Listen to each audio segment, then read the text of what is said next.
যে জামালপুর থেকে ময়মনসিংহ রোডে একটি অ্যাক্সিডেন্ট হয় এবং অ্যাক্সিডেন্টে 2 জন মারা যায়, তার পরিপ্রেক্ষিতে আমরা একটি বিক্ষোভ এবং মানববন্ধন করেছিলাম 12:30 থেকে। এবং এরপর মালিক সমিতি আসে আমাদের সাথে কথা বলতে। আমরা কথা বলছিলাম, ঠিক এই সময় মালিক সমিতির সাথে সাথে তাদের শ্রমিকরা লাঠি সোটা নিয়ে আসে আমাদের মারতে। এখানে আমরা মাত্র 2 জন মেয়ে ছিলাম এবং কিছু ছাত্র ছিল, এবং এর উপরে যখন তারা আক্রমণ করতে আসে, তারপরে আমরা ছাত্র জনতা আবার ক্ষুব্ধ হয়ে রাস্তায় দাঁড়ায়। আমরা বাস ছাড়া এখন সব গাড়ি চলাচল করতে দিয়েছে, কিন্তু রাজীব বাস এই রাস্তায় চলবে না।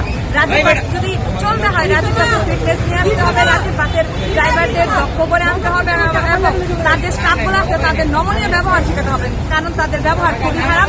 এবং রাজীব বাস দেখা যায় মানুষের ঘরে ঘরে থেকে মানুষ তুলে নিয়ে আসে, যেখানে বাচ্চা সেখানে তুলে নিয়ে আসে।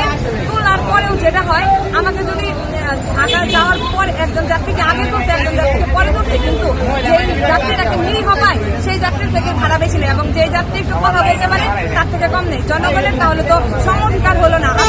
যদি ভাড়া নিতে হয় সবার থেকে সম অধিকার হবে এবং সমান ভাড়া নিবে। তারা কেন একজনের কাছ থেকে এক ভাড়া নেয় এবং তাদের ব্যবহার এত খারাপ করে? রাজীব বাস এই গাড়িতে এই রোডে চলবে না। এবং আমাদের 5ই আগস্টের পরে মালিক সমিতিতে নতুন কমিটি করেছে, তারা রাতে রাখারে। আমরা এত কষ্ট করে আমরা 5 আগস্টে আমরা একটি বিপ্লব ঘটিয়েছি, সেই জায়গায় তারা কিভাবে চুপি চুপি একটি কমিটি দিতে পারে? সেই কমিটিতে কোনো ছাত্র প্রতিনিধি নাই। আমরা চাই নতুন করে কমিটি হবে, এবং নতুন করে কমিটি না হলেও আমাদের 2 জন ছাত্র প্রতিনিধি এই কমিটিতে যুক্ত করতে হবে। ম্যাডাম হচ্ছে কোনো রাজীব গাড়ি চলবে না, অন্যান্য গাড়ি চলবে,